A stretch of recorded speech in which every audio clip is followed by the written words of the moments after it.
ዛሬ የዕለቱን ዜና ዘና ብለው ይመለከቱ ዘንድ በቀን ከሌት ሚዲያና ስቱዲዮ ተዘጋጅቶ በኢቲቪ መዝናኛ ከምሽቱ 4 ሰዓት ላይ እንዲሁም ቀን ከሌት ኮሜዲ በተሰኘው የዩቲዩብ ቻናላችን የሚቀርብላችሁ ቀን ከሌት ኮሜዲ ቶክ ሾው ከፍቅር አለማየሁ ጋር ጀምሯል። ሰላም እንዴት ናችሁ? የዕለቱን የተመራረጡ ዜናዎች በቀልድ ያዋዛን ቆይታ የምናደርግበት ቀን ከሌት ዕለታዊ ኮሜዲ ቶክ ሾው ጀምሯል። ዜናን እንደተለመደው ዘና ብለን የምንመለከት ይሆናል። አብራችሁን ቆዩ።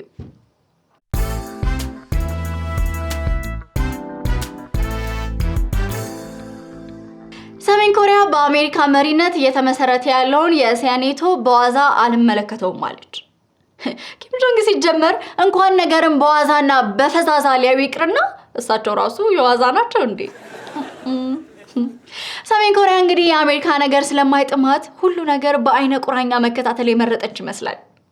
ይቺ አሜሪካ ግን እንደው በየሄደችበት እሳት መቆስቆስ፣ በቆሰቀሰችው ደግሞ የሚቃጠለው ሌላ መሆኑ ነው የሚገርመኝ። አሜሪካን እሳት ትሞቃለች እንጂ የጫረችውን አትቃጠልም የሚል ሞቶ ሳይገባት አይቀርም። እንደውም ነጂብ ፑቲን ይሄንን ሲሰማ በሰሜን ኮሪያ የመጣ በአይኔ መጣ ብሎ ጀስት ሚስኮል ብቻ ማድረግ ብቻ ነው የሚጠበቅበት ወዳጄ ብሎታል። በናይጄሪያ በሰርግና ቀብር ስነ ስርዓት ላይ ያነጣጠሩ የቦምብ ጥቃቶች የበርካታ ንጹሃንን ህይወት ቀጠፉ። በማይቀርበትም ቦታ ሞትን እየደገሳችሁ ሰውን ከማህበራዊ ህይወት ልታፈናቅሉት ነው? በላይቭ ይደራረሱ ሰርግንና ለቅሶ። አረ ተው፣ ግፍ ነው ተው። የማይቀርበት ነው ትገኛላችሁ እናንተም ነገ። ናይጄሪያ የነዳጅ ብቻ ሳትሆን የአሸባሪ መፍለቂያ የሆነች ነው። እንግዲህ ምናልባት ግን ሰርግና ሞት አንድ ነው የሚባለውን አባባል በቀጥታ ተርጉሞት ነው እንዴ? ግን ደግሞ ማን ተርጉሞላቸው? የኢትዮጵያ እድርተኞች መቼም ከሀገር ወጥተው ለቅሶ አይደርሱም አይደል?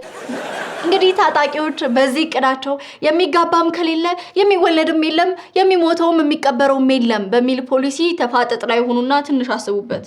የሚያዋጣ አይመስለኝም እንደኔ።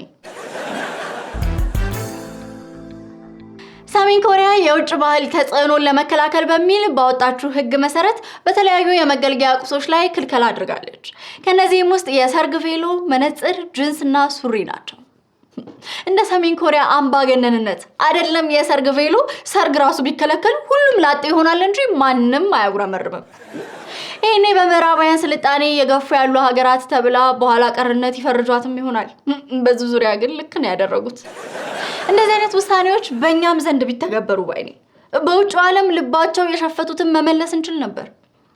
ጥጣችንን እየፈተልን የባህል ልብሳችንን በሷ አሸብርቀን ሽብርቅርቅ ብለን ስንወጣ አስባችሁታል? ይሄ ነገር ግን እኛም ጋር ይተግበር፣ ግድ የላችሁ።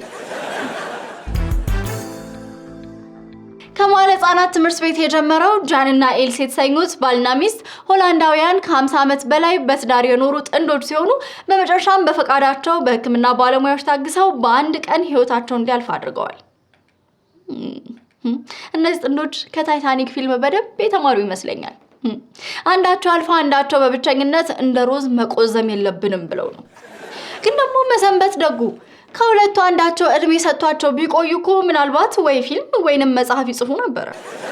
አሁን እንግዲህ አጠገባችን ያለውን የተረፈ አያታችንን ዞር ብለን አይተን ፍቅር መገላለጽ እኮ እንዲህ ነው ብንለው ምን ያህል ከፈጣሪ እንደተጣላም በነገረን ነበር። እንደውነቱ እንግዲህ የ2 ዓመት ፍቅር ይዛችሁ ብዙ ቆይተናል ለምትሉ ጥንዶች እነዚህ ጥንዶች ጥሩ አፍ ማስያዣ ስለሆኑ ዝም ብላችሁ መኖራችሁን ቀጥሉ። ስጋት የገባቸው ዲሞክራቶች ጆ ባይደንን ለመሰካት እየመሩ ነው ተባለ። በተሰበሰበ የህዝብ አስተያየትም ትራምፕ 67% ድምጽ በማግኘት ክርክሩን በሰፊ ልዩነት ማሸነፋቸውን ተከትሎም ነው። ባይደን በዚሁ ከቀጠለ ግን አምኛለሁ፣ ትራምፕ ከኔ ይሻላል፣ እሱን ምረጡት ማለቱ አይቀርም። የእጆቹን ጣቶች እንደ ልብ ለማንቀሳቀስ እንኳን እየተቸገረ ያለ ሰው ወክለው በክርክር አሸንፋለሁ ብሎ ተስፋ ማድረጋቸው ነው እንደውም ደጋፊዎቹ ግን ደህና ናቸው የሚያስብለው። ትራምፕ ካሁን በኋላስ እንደው አይደለም ለመምራት እንደው ለመመራት ራሱ የሚከብዱ ይመስለኛል። በክርክሩ ቢልድ ያደረጉት ኮንፊደንስ ራሱ ምርጫውን አላለፉም ቢባሉ አረ ብለው እንዲቀጥሉ ነው የሚያደርጋቸው። በሰርጅና ግን እንደው ስልጣን ከደም ግፊት የባሰ በሽታ ነው አይደል? ይሄንን ሳይነግሩን ፊታቸው ቲማቲም ሲመስል እያየ ነው እኮ። የእንግሊዙ የቴክኖሎጂ ኩባንያ ኒውቦልት በኤሌክትሪክ የሚሰሩ ተሽከርካሪዎችን በፍጥነት ኃይል ለመሙላት ወይንም ቻርጅ ለማድረግ መላ በማግኘት በ4 ደቂቃ ውስጥ ኤሌክትሪክ ተሽከርካሪ ባትሪን የሚሞላ ቻርጀር ሰርቷል። ይሄ ቻርጀር ድሃውን ማህበረሰብ ባማከለ መልኩ ለእጅ ስልካችንን መምጣት አለበት። አዳር ቻርጅ በመደረግ ስልካችን ከጥቅም ውጭ ሆነ እኮ። ስያሜው ግን እንደውም ኒውቦልት ከሚባል ፈጣን ስለሆነ ዩዜን ቦልት ቢባል የሚያስማማ ይመስለኛል። ይሄ ነገር አያስገርምም። ምናልባት ሊያስገርመን የሚችለው ባትሪው የሚያልቅበትን ጊዜ ስንሰማ ይሆናል። እሱን ንገሩንና እስቲ እንመሰጋገናለን። እኛ ኤሌክትሪክ መኪናችንን ቻርጅ ለማድረግ ስንሞክር መብራት ይጠፋል። ከዛ ተመልሰን ወዴት እንሄዳለን? ወደ ጀነሬተር። ያ ማለት ደግሞ ከጀነሬተር የሚወጣው ጭስ መልሶ የአየር ንብረታችንን ይጎዳዋል ማለት እኮ ነው። እንግዲህ እኛንም እያያችሁን እንጂ አትርሱና። እንግሊዛዊ ሚሊዮነር ሚስቱን ንብረት ላለማውረስ መኖሪያ ቤቱን በእሳት አያይዞታል። የ50 ዓመት ጎልማሳው በለኮሰው እሳት ከመቃጠል ለጥቂት መትረፉን ተዘግቧል። ሚስቱ እንደው ቅጥል ላደረገኝ ብትል ይሄንን ባል የምናምናት አንድ ሴት አገኘን። ይሄ ሰው ብሩን ላለማውረስ ደግሞ ያው ባንክ ቤት እንዳያቃጥል ሚስቱ ተወደው የነበረውን ነገርም ያቃጥላል። ስለዚህ ለደህንነታችን ሲባል ያዙት። አውሮፓ ውስጥ በመሆኑ ይሄ ነገር ትንሽ ይታመናል። አፍሪካ ውስጥ ቢሆን ኖሮ እኮ ጎረቤቱ የኔንም ቤት ልታቃጥል ነው ብሎ ጉዳት ያደርስበታል እንጂ እሳት አደጋ ጋር አይደውልም። ቤቴን ታሞቃለች ብሎ አግብቷት ግን እንደው ቤቱን ሊያቃጥል ምክንያት የሆነችበት መሆኗ በጣም ያሳዝናል። አሁን ደግሞ ለትንታኔ በመረጥናቸው ዜናዎች ላይ ከጄሪ ጋር ቆይታ የምናደርግ ይሆናል። አሳ አጥማጆቹ በባህር ላይ በነበሩበት ወቅት ባገኙት ጠርሙስ ውስጥ የነበረ መጠጥ ጠጥተው ህይወታቸው አልፏል። የወደቀ ዕቃ አታንሱ የሚባለው ለአሳ አስጋሪም ይሰራል ማለት ነው። ምን አለበት ግን እንደው መጠጥም የጾምና የፍስግ ኖሮት የጾም ነው አይደለም እያሉ ሲከራከሩ ትንሽ እድሜያቸውን ቢያስረዝሙ መቼም ወደ መሬት ቢደርሱት ዝም አይላቸውም ነበር። ይህንን ያዩ መጠጥ አከፋፋዮች ደግሞ በየባህሩ ላይ በመርከብ ውስጥ የመጠጥ ሱቅ እንክፈት እንደ የሚል ሐሳብ እንዳይመጣላቸው። እንግዲህ መጠጥ ሲቆይ ጥሩ ነው የሚባለው ለወይን መሆኑን አውቀን ሌሎቹን እንደ መርዝ ብልቃጥ መሸሽ ይኖርብናል።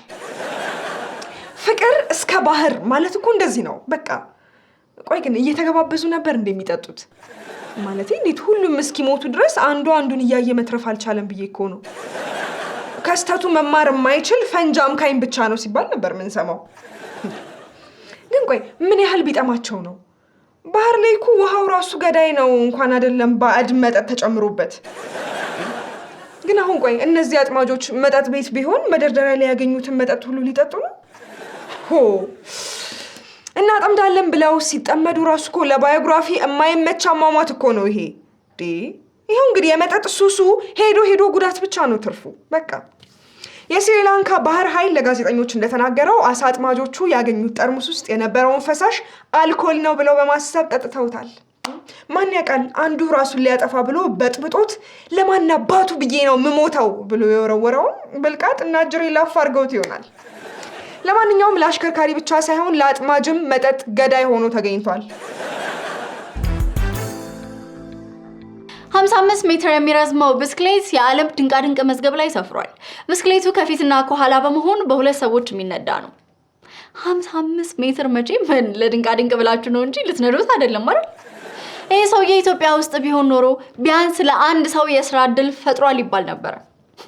የሰው ሀገር ብስክሌት እንኳን እንደዚህ ነው። እኛ ሀገር ባቡር እንኳን ይሄንን ያህል ይረዝማል።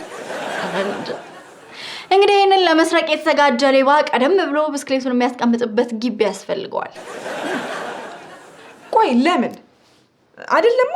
አይደለም ሞዴላቸው ከፍ ያለ ብራንዶችን ማምጣት እኮ አይደለም እያወራን ያለ ነው። አሁን በዚህ በተጨናነቀ መንገድ ሁለት ሰው የሚነዳው ብስክሌት ምን ያደርጋል? ኧረ ተው ገና ለገና ድንቃድንቅ ላይ እንመዘገባለን ተብሎ መጃጃልን ምን ይሉታል እንዴ? ይሄ እኮ እውቀት አይደለም። አሁን ለምሳሌ ልንጠቀምበት የማንችለውን ነገር ሰርቼ ድንቃድንቅ ላይ ልመዝገብ ብል የሀገሬ ሰዎች ምን ነው ብደትን እንደዚህ በጣም አጥብቀሽ ፈለግሽው ብለው ነው የሚሳለቁብኝ። አንዳንዴ ግን ሳስበው እዚህ ድንቃድንቅ መዝገብ ላይ ለመመዝገብ ደፋ ቀና የሚሉት ልክ እንደኛ በሩጫው ስማቸው ስለማይጠራ ቢያንስ እስኪ በዚህ ልጠራ ብሎ በማሰብ ነው። እንደዛ ብለን እንውሰደው። እንዲሁም ሆኖ ግን እኮ እንደው የምትጠቀምበትን ነገር ብትሰራ አንድ ነገር ነው። አሁን ለምሳሌ ትልቁን በርገር አይታችሁታል? ደስ አይልም?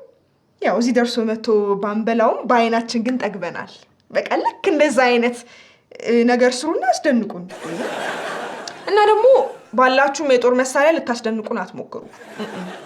ያለ አይደለ በሚጠቅም ነገር። አዎ አመሰግናለሁ። እንግዲህ ድንቅ መዝገብ ሰልችቶት ከሚነግራችሁ እኔ ትንሽ በሞራል ልንገራችሁ ብዬ ነው።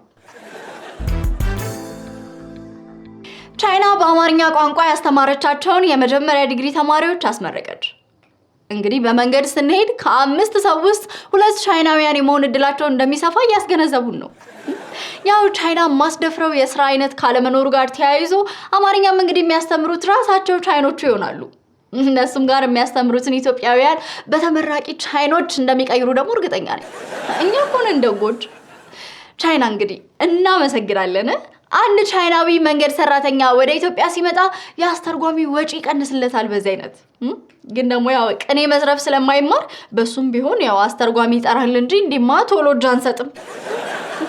የቻይና ቤጂንግ የውጭ ጥናት ዩኒቨርሲቲ BFSU ትላንት ተማሪዎቹን ያስመረቀ ሲሆን ከተመራቂዎቹ መካከልም በአማርኛ ቋንቋ በመጀመሪያ ዲግሪ ያስተማራቸውን ተማሪዎች አስመርቋል። በቤጂንግ የውጭ ጥናት ዩኒቨርሲቲ BFSU በቻይና ውስጥ ብቸኛው የአሜሪካ ቋንቋ ትምህርት ክፍል የሚሰጥ ዩኒቨርሲቲ ሲሆን ትላንት ከተመረቁት ተማሪዎች መካከልም የመጀመሪያው ዙር የአማርኛ ተማሪዎች ይገኙበታል። ገና እስከ 100 ዙር ድረስ የኛን ቋንቋ እያስተማረች ታስመርቃለች። ምን አይታችሁ? እኛም ታዲያ እንዳይበልጡን አማርኛዋ ላይ ትንሽ ቆምጠጥ ማለት አለብን። የፈለገ ቢሆን እኮ እኛ እንደምንላት ይሄ ቃላት ስንጠቃ አለች አይደለ? እሷን አቀላጥፈው ሊያውቁ አይገባም። እንዲህ ደስ አይልማ። ትንሽ ደንገር ሊሉ እኮ ይገባል። አባባላችንን ቅኔያችንን ከዘረፉማ በቃ ምንም ተስፋ የለንም እኮ።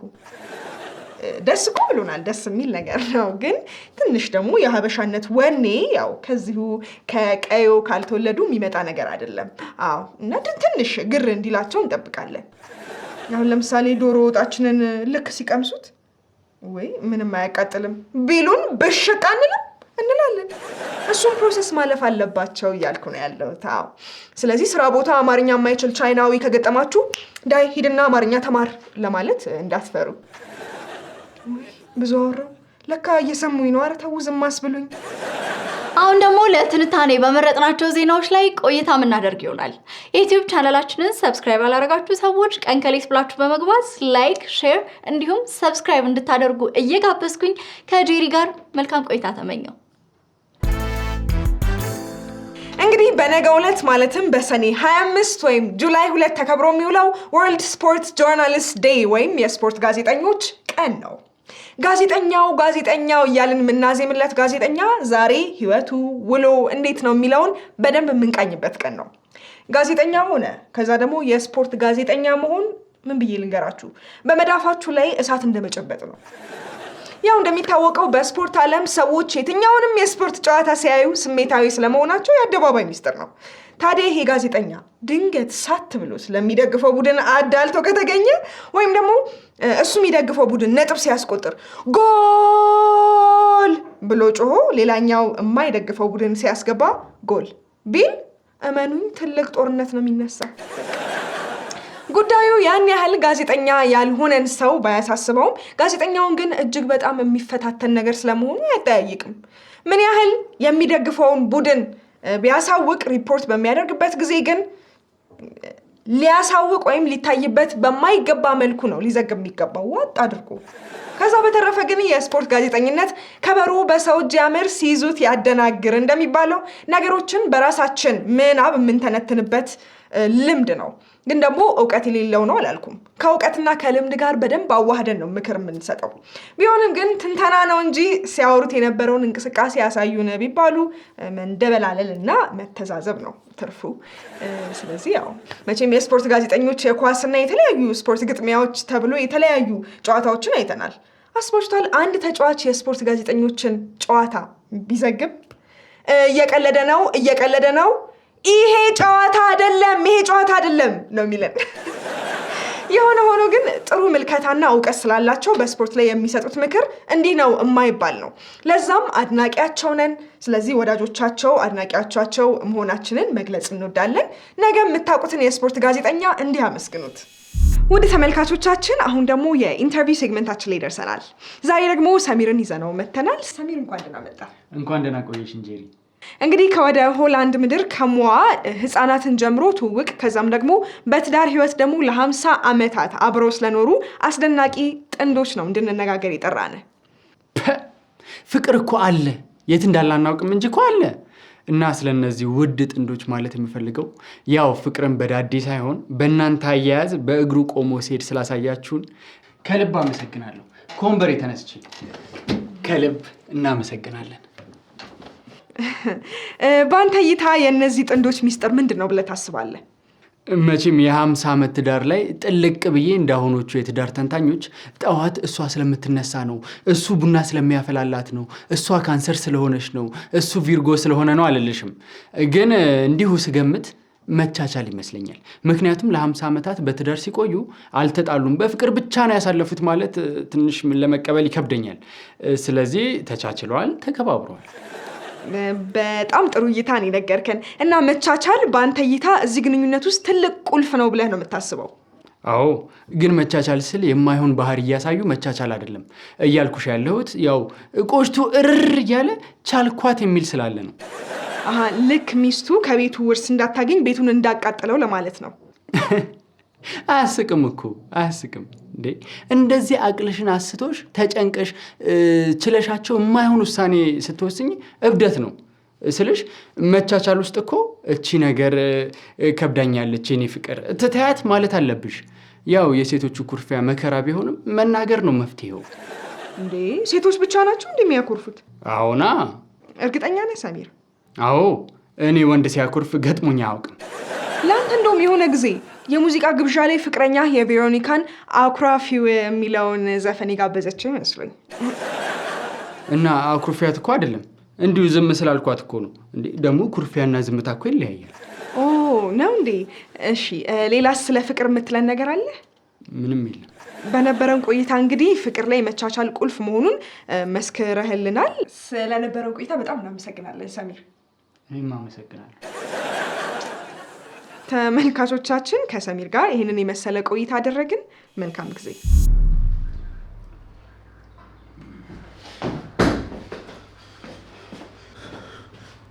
ብሬ ለምንድን ነው የማትመልስልኝ? እስኪ ተረጋጋ፣ መጀመሪያ ቁጭ በልና እናውራ። እንዴት ነው የምረጋጋው? ገንዘቤን እፈልጋለሁ። እኔ ገንዘብን አልመልስልህም ብያለሁ አላልኩም? እንደዛ ከሆነ ገንዘቤን ስጠኝ። ለምንድን ነው እንደ በሽተኛ የምታመላልሰኝ? ይኸውልህ እባክህ ትንሽ ብቻ ታግዘኝ። አሁን እኮ እጄ ላይ ምንም ብር ስለሌለ ነው። ጥፋቱ የኔ ነው። አመልን እያወኩኝ ችግሬ ነው ብዬ ከኔ አንተን ማስቀደሜ። አዎ ለችግሬ ደርሳልኛል፣ ግን ለምን ሁሌ እያነሳህ ታሸማቅቀኛለህ? ማን ነው የሚሸማቀቀው? ጭራሽ እኮ ደረት ሰፍቷል። እንደዚህ እያልክ ስሜን ባታጠፋው ጥሩ ነው። የስም መጥፋት የሚያስጨንቅ ቢሆንማ ገንዘቡን በቶሎ ትመልስልኝ ነበር። 3500 ብር አበደርኩ ብለህ ያዙ ልቀቁኝ ትላለህ እንዴ? ባይኖር አንድ የተበደርከኝ። ይኸውልህ ሳይኖረኝ ቀርቶ እኮ አይደለም። አደ ለምንድን ነው እኔ እየተቸገርኩኝ ከእጄ ነጥቀኝ ወሰድከው? አትሳሳት። እኔ ከእጄ ላይ አልነጠቅኩም። ጠየቅኩ፣ ሰጠኸኝ፣ አለቀ። ጠየቅኩ፣ ሰጠኸኝ።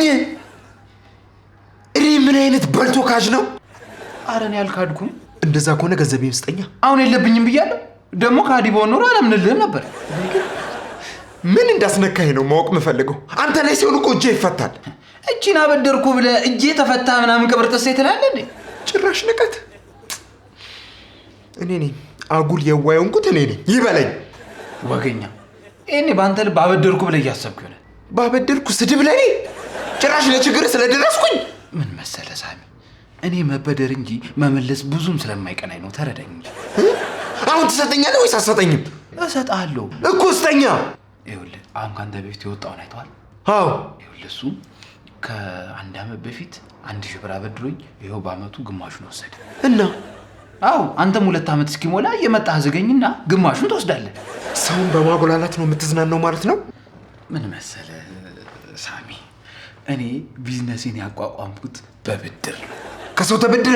አዎ ባንክማ ምንን ይዞ ያበድረኛል? ይኸውልህ ከ20 ሰው ከእያንዳንዳቸው 5 ሺህ ብር ያለ ወለድ ተበደርኩና ይኸው በ100 ሺህ ብር እዚህ ደረስኩ። ታዲያ ለዚህ ያበቃ አበዳሪ ላይ ነው በደል የምትፈጽመው? በደል አይደለም፣ ደጅ ሲያስጠኑኝ የነበረውን እያካካስኩባቸው ነው። የዛሬው የቀን ከሌት ፕሮግራም ይሄንን ይመስል ነበር። አብረናችሁ የነበርነው ፍቅርና ጄሪ ነን። በፕሮግራማችን ላይ ምርትና አገልግሎቱን ማስተዋወቅ ሲፈልጉ ከታች በምናስቀምጣቸው ቁጥሮች ደውለው ማነጋገር ይችላሉ። መልካም ጊዜ